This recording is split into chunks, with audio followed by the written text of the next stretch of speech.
So when you look at price and you've been trading for a while and you had this fuzzy picture about something going on behind the scenes but never really understanding what it was until you met me, and then suddenly there's clarity. Suddenly you understand that there's something that's been there all along. Now you can identify it. And what's more important is you understand how to track it and do the same thing it does. And by default, you become a resident of that small circle. Because this small circle is the drive shaft, which makes the markets go around. It's not the big populace of traders. It's the liquidity provider. So you need to be thinking like this small group is over here. They're not trying to draw attention to themselves. They're not trying to be online flashing this and flashing that. They're just quietly in here skinning people alive. And you've been there before, and just as well as I have.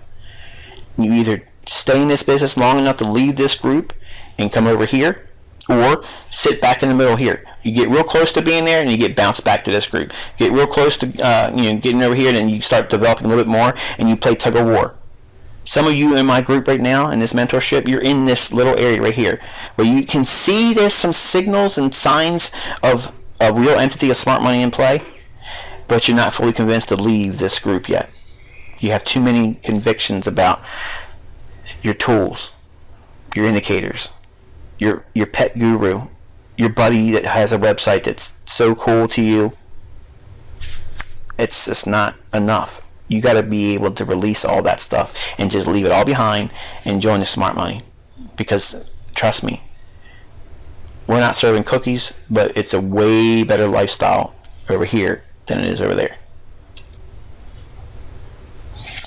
Now, in the first video I gave you elements to a trade setup, and I gave you two characteristics to it. There's context and framework around the trade, and then obviously those refer back to institutional order flow. So you have to be able to bridge the two, understanding expansion, retracement, reversal, and consolidation, and applying them to respectively order blocks, fair value gaps, liquidity voids, liquidity pools, stop runs, and equilibrium. What does that mean for us, for instance, in its scope of price? How can we use these ideas and make them applicable to price? Now, I know some of you are chomping at the bit to learn long-term trading because you can't do day trading, but bear with us as we go through these first couple months, because I want to give you immediate feedback, and the way you get that is by using intraday study, because you get a lot of feedback in intraday action that is applicable to longer-term charts. But I can't teach long-term trading on daily chart inside of 12 months adequately. It can't be done, because you're only looking at a scope of 1 year. But with intraday, it's like compressing years of data in just 30, what's it? Not even 365 days, really. 200 some days that we're going to be together. So let's look at the daily range.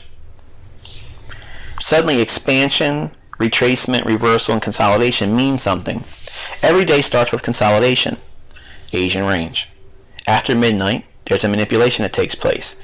That's expansion. It's coming in the form of a Judas swing. What is it doing? It's making the higher low in London. That's the London swing. For a reversal, that's a run on stops. Then there is another expansion move, okay, down into the New York session. Then there's going to be what? Another consolidation. That's the New York consolidation going into the 8 to 8:30 news embargo lift, where there's going to be another injection of liquidity or a reversal. Then there'll be another expansion, and then we go into London close, which is another reversal condition. And then what happens? The market goes in consolidation for the rest of the day. So we have a way of looking at these things and applying these concepts to time of the day and repeating characteristics. Now let's get back to the interbank price delivery algorithm. The daily range structure can be really broken down and simplified with, it starts with a price equilibrium. That's Asian range.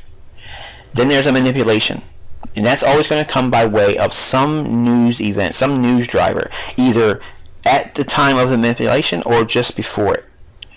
That's the Judas swing. Then we'll see a range expansion. In other words, after the higher low is formed, the range will start expanding. It'll go down into 5 o'clock in the morning New York time, or go up into that time window, depending upon the daily direction. We're going to use the perspective that it's a buy day. That means that Asia, the Asian range, had a small consolidation, and then right after midnight New York time, there's a drop down in price. That's the manipulation, making the false move for the low. There's a range expansion, then it goes into the reversal. That's classic London open scenario, where it shoots down, runs the stops, and then what happens?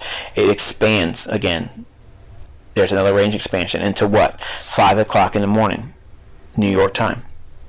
Between 5 o'clock in the morning to 8 o'clock in the morning, in that time window, the market will go back into consolidation. Then it'll have a retracement between 8 o'clock and 8:30 in the morning, New York time. Then it'll have either a reversal in New York session or another expansion move. The range will expand and make the rest of the day, going up into 10 o'clock or 11 o'clock in the morning, New York time, where it will have a reversal again. That's London close. Then the market will go into consolidation, ending true day at 1900 on Forex Ltd's platform. If you follow along with the videos we've been doing so far this month, you'll know exactly what I'm talking about. So we can see the interbank price delivery algorithm on a daily basis by studying these events and then seeing it over a period of time. You'll know what is most likely to happen. Now let's look at it a little bit further. If we're looking at price delivery, and this is the model that comes by way of my understanding of how the interbank feeds price to everyone. If we're focusing on delivery of price, we have to understand that it all starts with a consolidation. Nothing can happen until consolidation. Consolidation is when the market's quiet. Why? Why is that important? Because that's when the orders are building up in the marketplace. The market makers will allow orders to build up above and below the range. The next stage is always expansion. It's not consolidation to retracement. It can't retrace. It hasn't moved anywhere. It can't go consolidation reversal because it has to come out of the consolidation. So when you see a consolidation or holding pattern, you got to think the next leg is going to be in price. It's going to be an explosive move or an impulse leg. Impulse price swing. Movement. You need to see movement. By determining what that movement is and what direction it is relative to the conditions you're trading in, once we're in the expansion stage, okay, then you have a choice. It can retrace, come back to the order block it just left behind, and then recapitalize that and then make another leg up or down relative to the direction it's moved. Or once it's moved into expansion, it can reverse. Once it reverses, okay, there'll be another expansion, and then it goes back to a consolidation. The main thing is I want you to understand is it never goes consolidation retracement. It never does consolidation reversal. It's always consolidation, expansion. And then from expansion, it goes either retracement or reversal. It does not do consolidation, expansion, consolidation. That does not happen. It does a consolidation, expansion, either retraces for another move into an order block and then recapitalize it and do the same direction it moved when it made it expansion, or it goes from expansion to reversal. When you understand this algorithm, the way it moves and the way it operates, it's very generic, it's very systematic. It has only a few options to go to, and they're time sensitive, they're day sensitive, okay? They're intermarket related. So when one market is moving real fast, if you understand the relationships like I'm going to teach you over a couple months, you'll know where the trade's setting up, because one's being held and the other one's letting it run, which is the importance of knowing what the euro pound's doing if we're trading fiber or cable. All these things are going to blend together, and you'll know exactly how I'm doing these things internally. And I'm doing it on the fly. I'm not measuring things and writing that down, making notes over here. I just know by looking at price what I should be seeing. And you see it. I'm thinking out loud in the videos when I'm doing the live sessions with you.